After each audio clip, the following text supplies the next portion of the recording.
What do you think made the difference between you and other aspiring entrepreneurs that quote unquote didn't make it? And is it really what Machiavelli says, which is 50% of your effort and the other 50% is just pure dumb luck? Yeah. What's your take on that perspective? Yeah. So, well, the truth is, I think it always takes some luck, or at least takes the absence of bad luck, right, to become successful. So, for sure, because it really depends on how you look at it. You can say that it's lucky that I was born in the time and place I was born. That was already more luck than most people had, so I can't really take any credit for anything. You could certainly look at it that way. You could also say that, well, I was lucky that, countless disasters that could have interfered with my success didn't happen to me. And in that sense, I was also very lucky. So it really depends. I think that it really depends on what you frame as luck. Okay. But having said that, I think that, so the reason I say that it's not much luck in my case is because I've never had an unexpected runaway success, right? I've never, published a blog post or a video or anything that like suddenly went viral and it got picked up by the New York Times or God knows what. It's never happened to me.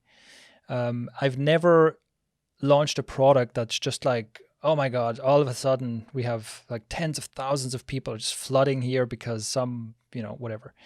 And that's the kind of thing I mean. And, I don't think those things happen often, but we often hear stories about it, right? And that can be a factor where someone kind of has a windfall like that, where something they try out, just like the right person discovers it.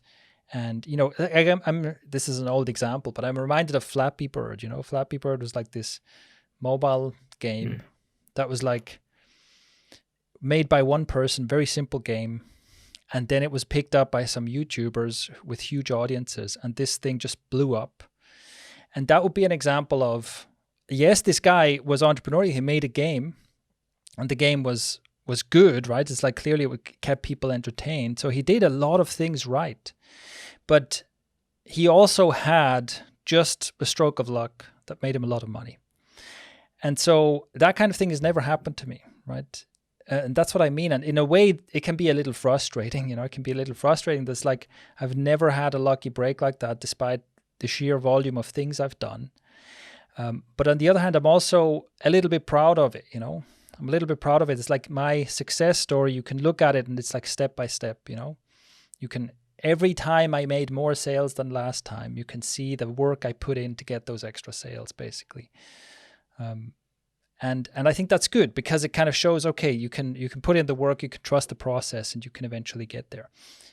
But like I said before, on the other hand, I don't have any like crippling, debilitating diseases that hold me down. I don't have, I don't know, I didn't lose everything in an earthquake. It's all this kind of stuff that could have happened, So in that sense, there's always luck involved. Yeah.